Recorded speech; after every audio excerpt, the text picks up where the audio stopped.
अब आपको सीधे लिए चलते हैं दिल्ली की ओर, जहां से प्रधानमंत्री नरेंद्र मोदी लाइव आ रहे हैं। क्या कुछ कह रहे हैं, सुनवाते हैं आपको।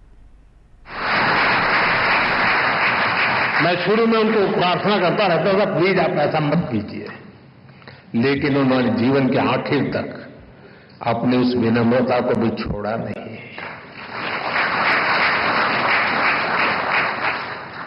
राष्ट्रपति बनने के बाद जब अपने गांव परौंठ गए तो उन्होंने वहां अपने गुरुओं के पैर छूकर उन्हें प्रणाम किया। गांव की मिट्टी को नमन करके उन्होंने गांव के सामान्य लोगों का धन्यवाद किया। पूरे देश ने वो भावुक दृश्य देखा था। उनके इस आचरण ने दुनिया के सामने भारत के संस्कारों की ऐसी तस्वीर सामने रखी जिस पर हर भारतवासी गर्व करता है। साथियों, गुलामी के सैकड़ों साल में हमारे देश ने आर्थिक और सामाजिक रूप से बहुत कुछ खोया था।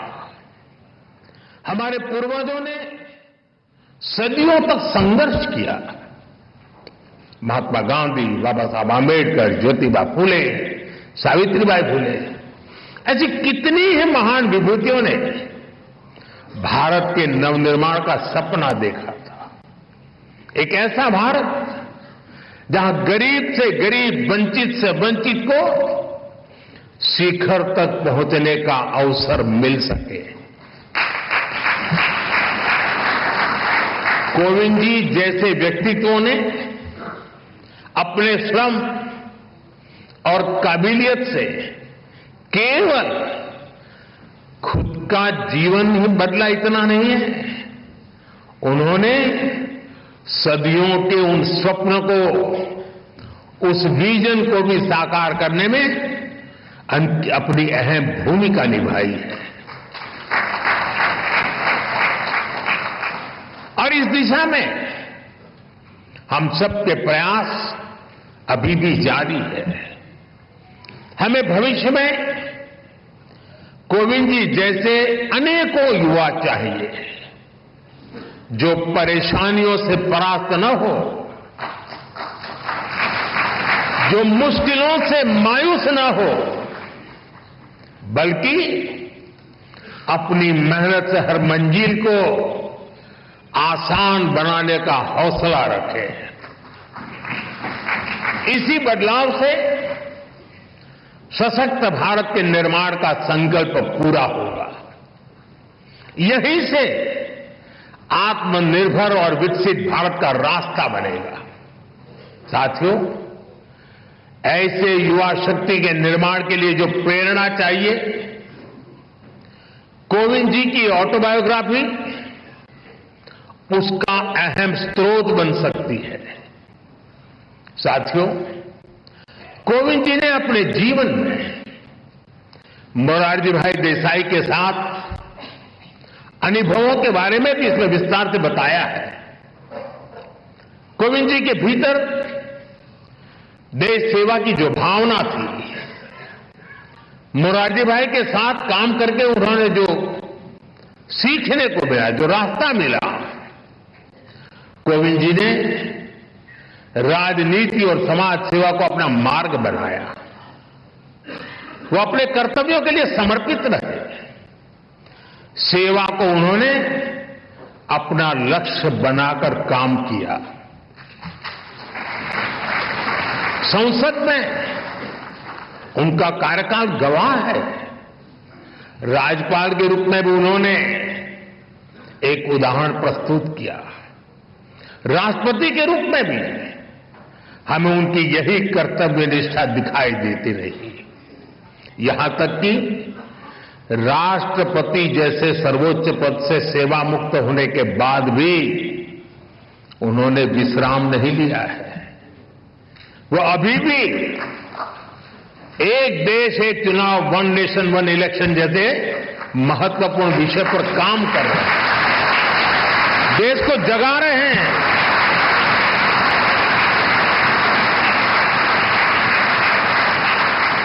ये एक ऐसा विषय है जिसका समाधान देश के लोकतंत्र का नया अध्याय शुरू कर सकता है। मैं मानता हूं कोविंद जी की इस कर्तव्य निष्ठा और सेवा भाव से देश के लोग बहुत कुछ सीख सकते हैं। साथियों, सामाजिक जीवन में सक्रिय रहते हुए ऑटोबायोग्राफी के लिए समय निकाल पाना बहुत मुश्किल होता है।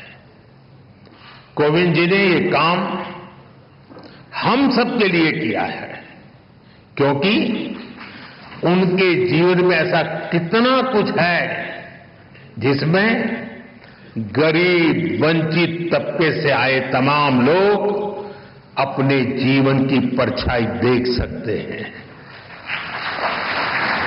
कैसे एक साधारण परिवार मुश्किल हालातों में भी जीवन की शुचिता और ईमानदारी से समझौता नहीं करता। कैसे वही आदर्श आगे चलकर हमारे जीवन का आधार बनते हैं। हमारे कठिन समय के मूल्य किस तरह जीवन भर में हमें रोशनी देते रहते हैं।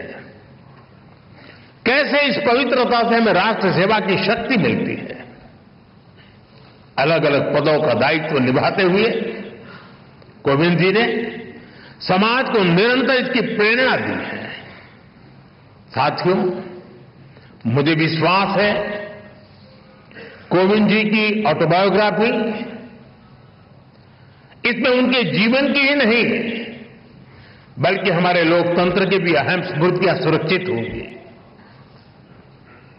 मैं एक बार फिर उन्हें उनकी आत्मकथा के लिए शुभकामनाएं देता हूं और मैं खास करके युवा पीढ़ी से आग्रह करूंगा, रील का जमाना है।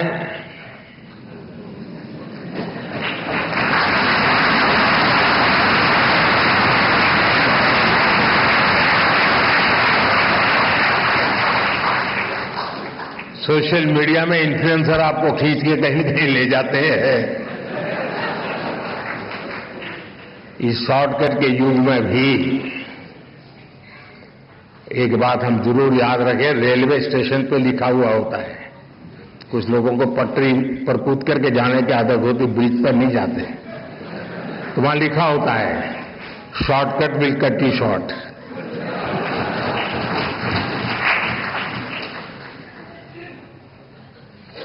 और अगर शॉर्टकट के रास्ते से भी कहीं बाहर निकलना है तो मैं नौजवानों को कहूंगा, आपको जिसका भी पसंद हो ऑटोबायोग्राफी जरूर पढ़ें।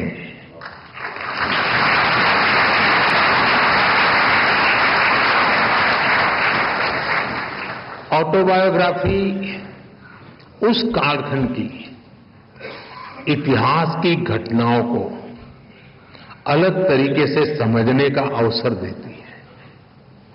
इतिहास से काफी निकट होता है वो कालखंड बायोग्राफी का, और इसलिए मैं जरूर चाहूंगा कि कोविंद जी की जो मेहनत है वो आने वाली पीढ़ियों को काम आए, युवा पीढ़ी को विशेष रूप से काम आए। बहुत बहुत शुभकामनाएं, बहुत बहुत धन्यवाद।